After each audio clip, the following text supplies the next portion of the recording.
Hello student. देखिए, आज हम सेट 4 में और सेट है हमारे पास बी वाई क्वेश्चन नंबर 2 के हमारे पास 3 क्वेश्चन लिखे हुए हैं। आज इन 3 क्वेश्चनों को सॉल्व करेंगे। देखिए बेटा, यहाँ बात कर रहा है कि दो संकेंद्रीय वृत्तों की त्रिज्याएं 3 सेंटीमीटर और 5 सेंटीमीटर हैं। बड़े वृत्त की उस जीवा की लंबाई ज्ञात कीजिए जो छोटे वृत्त को स्पर्श करती है। तो देखिए, क्वेश्चन नंबर 2 का पहला क्वेश्चन हम करते हैं कि यहाँ दो संकेंद्रीय वृत्त दे रखे हैं। तो एक छोटा वृत्त है और एक है बड़ा वृत्त। ये क्वेश्चन रिपीट हुआ है। ये सेट 2 में भी हमने कराया था बेटा, क्वेश्चन नंबर 2 का। तो देखिए, यहाँ पर जो दे रखी है, एक जीवा दे रखी है। ये जीवा है, यहाँ मान लेते हैं ए और बी। यहाँ केंद्र है दोनों वृत्तों का। यहां से हम इस पर एक लंब डालेंगे। ये यहां बिंदु दे देते हैं एम, ये है ओ। अब देखिए, यहां क्या कहा इसने कि छोटे वृत्त की त्रिज्या जो है वो 3 सेंटीमीटर है। तो ये कितनी होगी बेटा हमारे पास? 3 सेंटीमीटर। और ये जो दूरी है ये हो गई हमारे पास 5 सेंटीमीटर। ठीक है, तो यहां लिखेंगे दिया है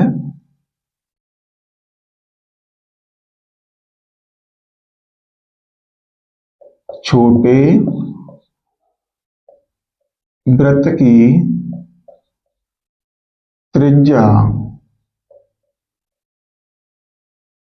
बराबर 3 सेंटीमीटर और बड़े वृत्त की त्रिज्या बराबर 5 सेंटीमीटर। ज्ञात करना है, ज्ञात करना है कि ए बी इक्वल टू, ये हमको पता करना है। तो देखिए बेटा, इसमें क्या करेंगे, अब इसमें पीजीटी लगा देंगे, यानी पाइथागोरस थ्योरम। तो त्रिभुज ए ओ एम,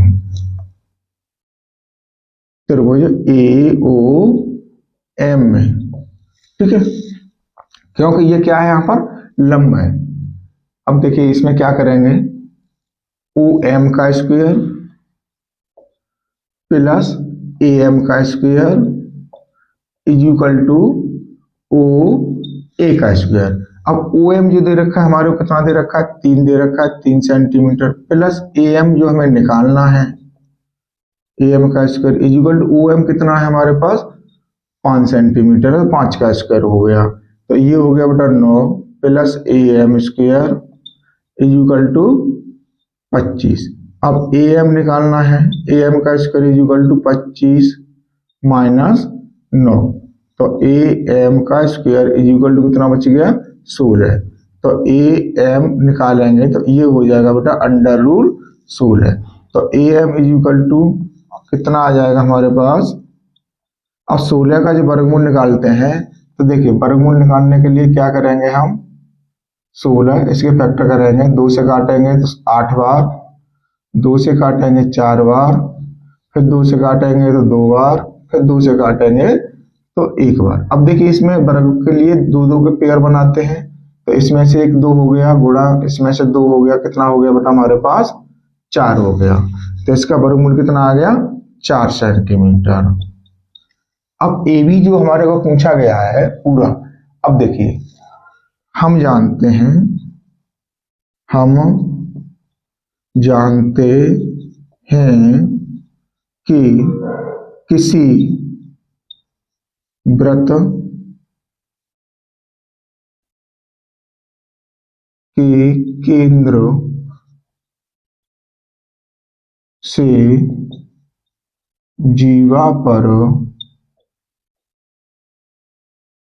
खींचा गया लंब उसे बराबर 2 भागों में विभाजित करता है। करता है। इसलिए अब जब बराबर ये वाला पोर्शन, ये वाली भुजा और ये वाली भुजा कैसी होगी, बराबर होगी, इसलिए A M is equal to B M हो जाएगा।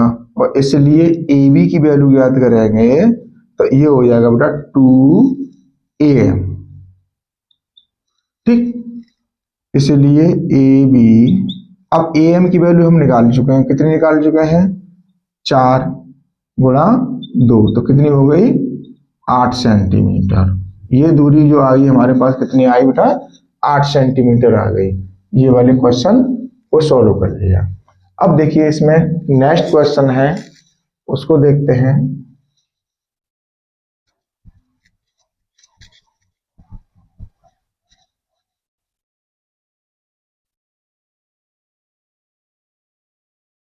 अब नेक्स्ट क्वेश्चन में क्या कहता है कि सिद्ध कीजिए कि त्रिभुज की एक भुजा के समांतर खींची गई सरल रेखा अन्य दो भुजाओं को जिन दो बिंदुओं पर परिच्छेद करती है वे बिंदु भुजाओं को समान अनुपात में विभाजित करते हैं।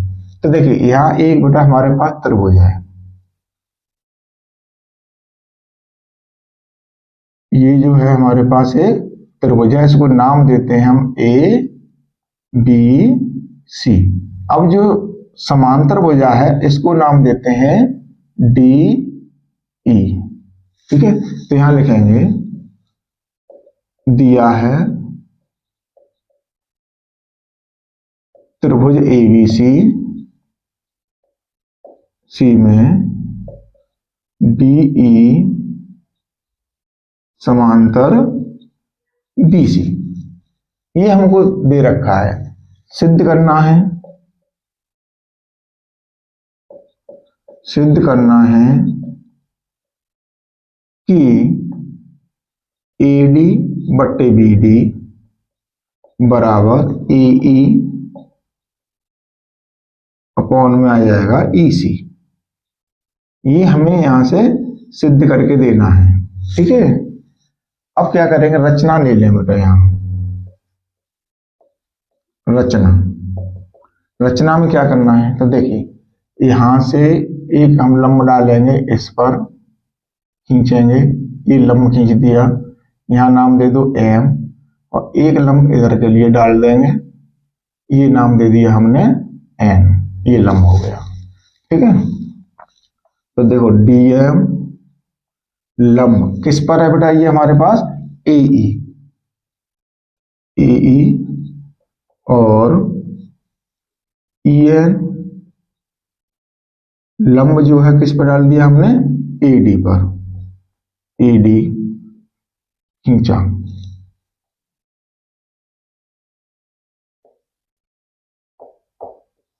ये हमने लंब खींच दी। अब क्या काम करेंगे, बीई और सीडी को मिला देते हैं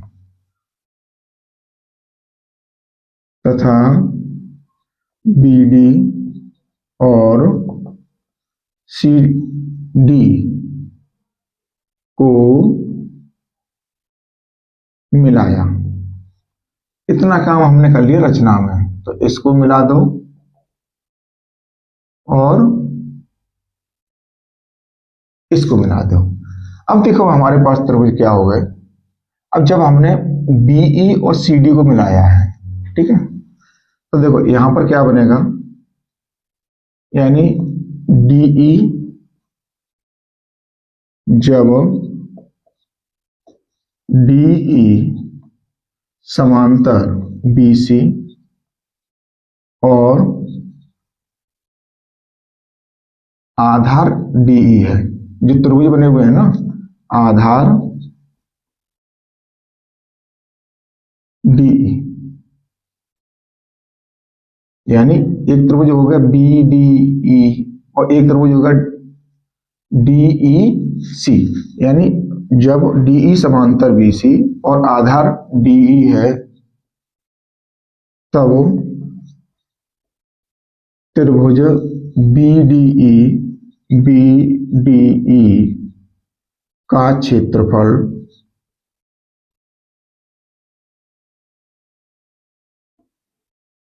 बराबर त्रिभुज डीईसी का क्षेत्रफल, त्रिभुज DEC का क्षेत्रफल, ये हमारे पास बराबर होंगे, यहां डाल देते हैं बेटा हम इक्वेशन फर्स्ट। क्योंकि जब दो समांतर रेखाओं के बीच एक ही आधार पर दो त्रिभुज बनते हैं तो उनका हमेशा क्षेत्रफल क्या होता है, बराबर होता है। तो ये हमने डाल दिया त्रिभुज नंबर 1। अब देखिए यहां पर त्रिभुज ADE का क्षेत्रफल, आधार किस पर, ED पर। त्रिभुज ADE का क्षेत्रफल किस पे निकालेंगे, आधार कौन सा होगा बेटा हमारे पास, ये आधार लेंगे इसको DE हमने आधार इस पर ले लिया। तो क्या होता है 1/2 गुणा आधार गुणा ऊंचाई।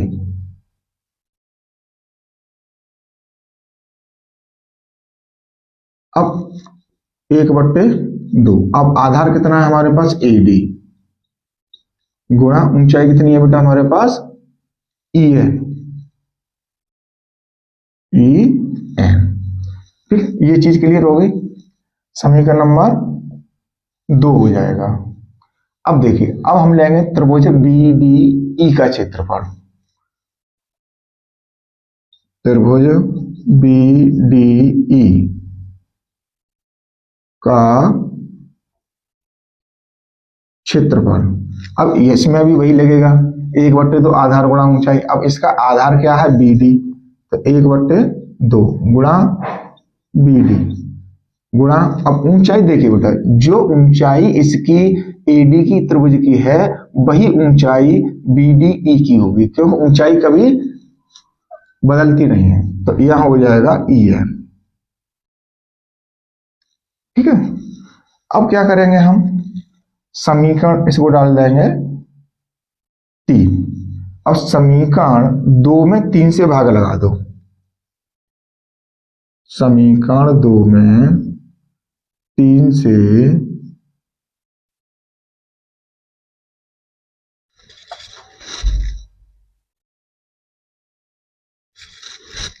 समीकरण 2 में 3 से भाग देने पर, ठीक है। अब क्या होगा हमारे पास, तो ये हो जाएगा त्रिभुज ADE का क्षेत्रफल बट्टे में त्रिभुज BDE का क्षेत्रफल। अब देखिए ये क्या है हमारे पास, 1/2 गुणा AD गुणा EN अपॉन में 1/2 गुणा BD गुणा EN। तो देखिए 1/2 से 1/2 कट गया, EN से EN कट गया, बचेगा क्या बेटा हमारे पास AD अपॉन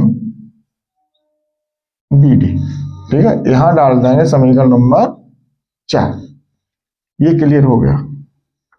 अब देखिए यहां पर, अब पुनः चलेंगे इस तरफ के लिए। अब पुनः लेंगे बेटा त्रिभुज ADE का क्षेत्रफल। देखो पुनः त्रिभुज ADE का क्षेत्रफल, यह लिख दे रहा हूं मैं बेटा कि आधार AE पर,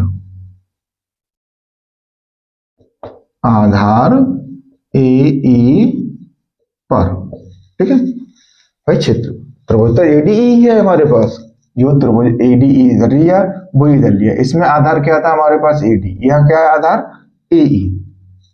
तो क्या होगा 1/2 गुणा AE गुणा, अब आधा लंब क्या होगा इसमें DM होगा, DM। अब यहां हमने समीकरण नंबर डाला 4, अब यहां डाल देंगे 5। ये समीकरण हो गया बेटा हमारे पास 5, ठीक है। अब देखो त्रिभुज DEC का क्षेत्रफल, त्रिभुज DEC का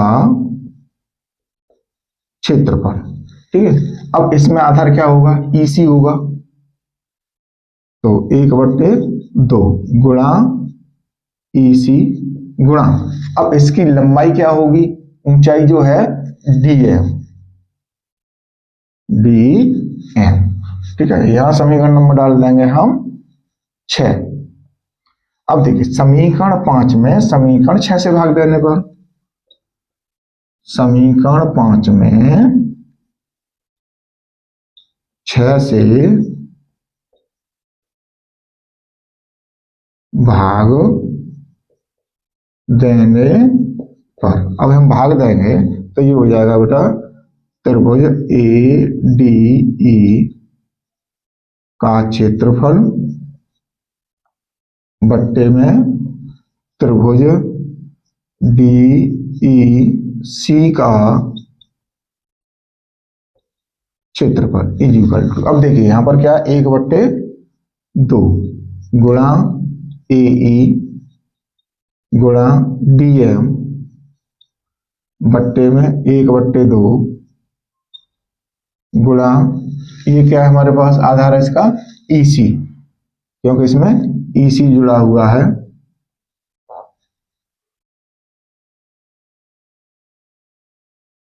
EC गुणा DM। तो देखिए DM से ये DM कैंसिल हो गया, 1/2 से 1/2 कैंसिल हो गया, बचा क्या हमारे पास AE बट्टे में EC, ये समीकरण नंबर हो गया बेटा हमारे पास 7, ठीक। अब हमने निकाल लिया, अब देखिए यहां समीकरण नंबर क्या दे रखा है, एक हमने सबसे पहले समीकरण बनाया है बेटा समीकरण नंबर 1, त्रिभुज BDE का क्षेत्रफल और DEC का क्षेत्रफल। अब यहां लिखेंगे समीकरण 1 और समीकरण 4 और समीकरण 7 से, तो देखिए यहां समीकरण 1, 4 और कौन सा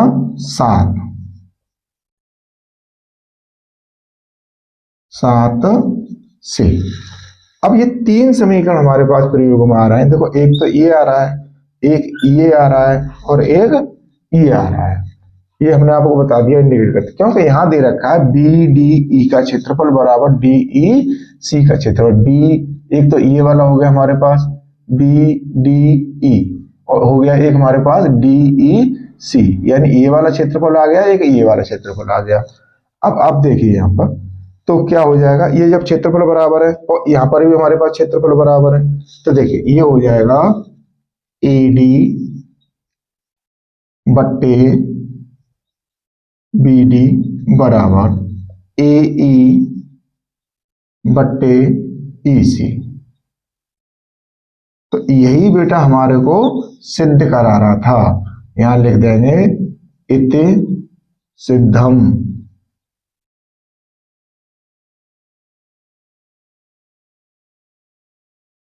ठीक है। ये है हमारे पास क्वेश्चन नंबर B, ठीक।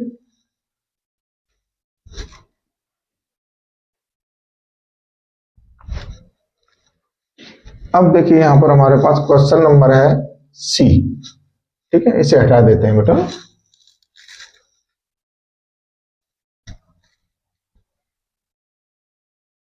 ये बहुत ही ज्यादा इंपॉर्टेंट क्वेश्चन है बेटा, इसको लिख लेना यहां पर,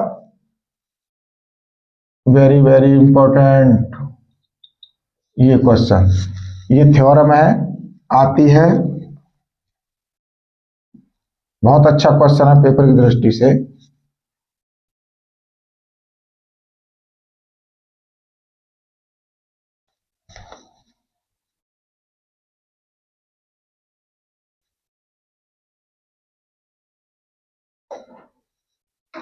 अब देखिए यहां पर कहता है कि 2 क्रमांगत धनात्मक पूर्णांक ज्ञात कीजिए जिनके वर्गों का योग 365 है। तो देखिए बेटा दिया है दो धनात्मक पूर्णांक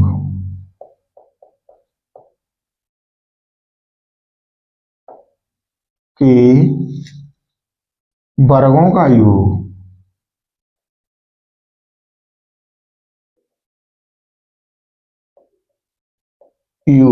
इक्वल टू कितना दे रखा है बेटा हमारे को 365 दे रखा है। अब देखिए माना दो धनात्मक पूर्णांक x और x प्लस 1 है। ठीक है भाई, क्रमांगत की बात कर रहा है, यहाँ सम विषम की बात नहीं कर रहा, केवल सिर्फ और सिर्फ इसने क्या कहा कि क्रमांगत धनात्मक पूर्णांक।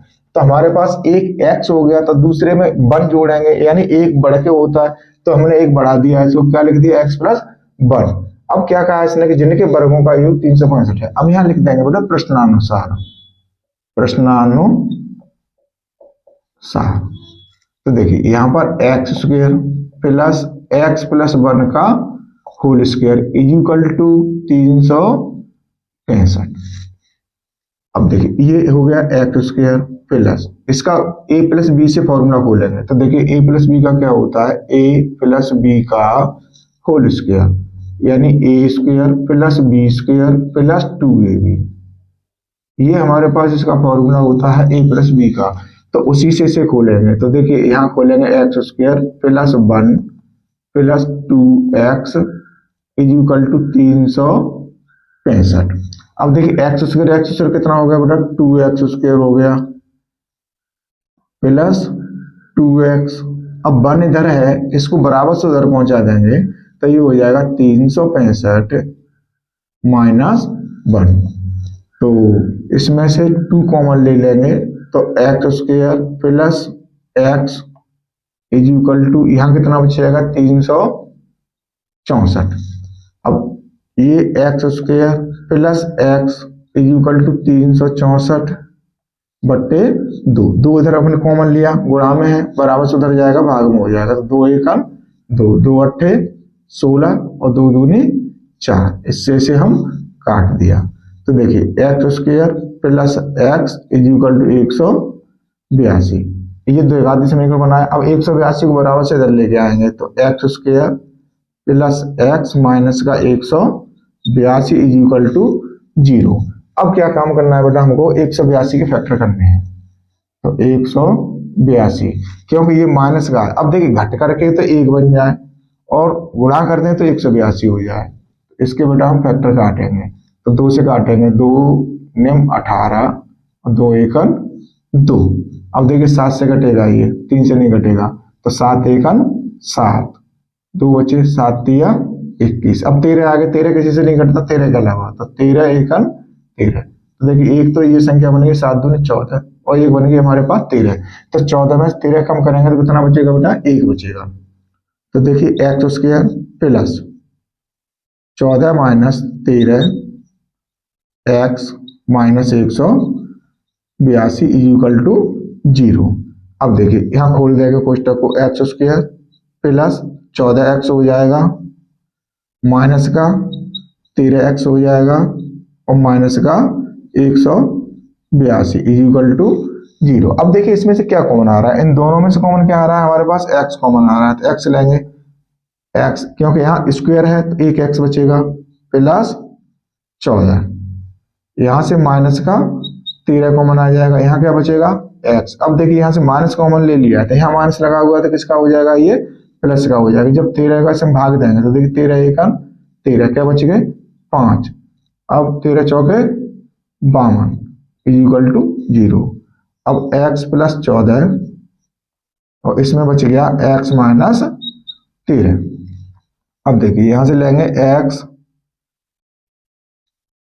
इधर उठा लो इसे, इक्वल टू 0 है तो पहले वाले कोष्टक उठाते हैं, यहाँ से x प्लस 14 इक्वल टू 0 तो x इक्वल टू क्या आ गया बेटा माइनस का 14, क्योंकि ये बराबर से उधर जाएगा तो माइनस का हो जाएगा। ये कैसा हो गया असंभव, अब दूसरा क्वेश्चन उठाते हैं, तो इसकी तो हमें काम नहीं है क्योंकि यह संभव है, क्योंकि माइनस में कभी कोई पूर्णांक नहीं है। यहाँ पर धनात्मक पूर्णांक की बात कर रहा है और ये कैसा है, ऋणात्मक पूर्णांक है। अब देखिए यहाँ पर x minus 13 is equal to 0, तो x इज इक्वल टू 13, यही वैल्यू हमारे पास होगी। अब यहाँ पूछा क्या गया था, दो धनात्मक पूर्णांक ज्ञात कीजिए, अतः करके लिख देंगे यहाँ, अतः दो धनात्मक पूर्णांक, एक तो हो गया x बेटा कितना हो गया 13, दूसरा और x प्लस 1। अब दूसरा अब था हमारे पास x प्लस 1, तो 13 प्लस 1 इज इक्वल टू कितना हो गया 14। तो एक हमारे पास आ गया ये वाला और एक आ गया ये वाला। अतः दो धनात्मक पूर्णांक x एंड 13 और x plus 1 is equal to 14 होंगे। ठीक है, ये हमारे पास बेटा जो क्वेश्चन है, 3 क्वेश्चन थे हमने क्वेश्चन नंबर 2 में ए बी सी तीनों क्वेश्चनों को यहाँ सॉल्व कर दिया। अब हमारे पास 3 क्वेश्चन अभी इसमें शेष बचे हुए हैं, इन्हें नेक्स्ट वीडियो में कराएंगे। तो अब डी ई और एफ 3 क्वेश्चन बचे हुए हैं, उन्हें नेक्स्ट में लेंगे। तो इसी प्रकार से बेटा हमारे सेट चल रहे हैं, हम सॉल्व कर रहे हैं। आप अपनी तैयारी करते रहिए, पेपरों का समय है बेटा, ज्यादा समय नहीं बचा है। धन्यवाद।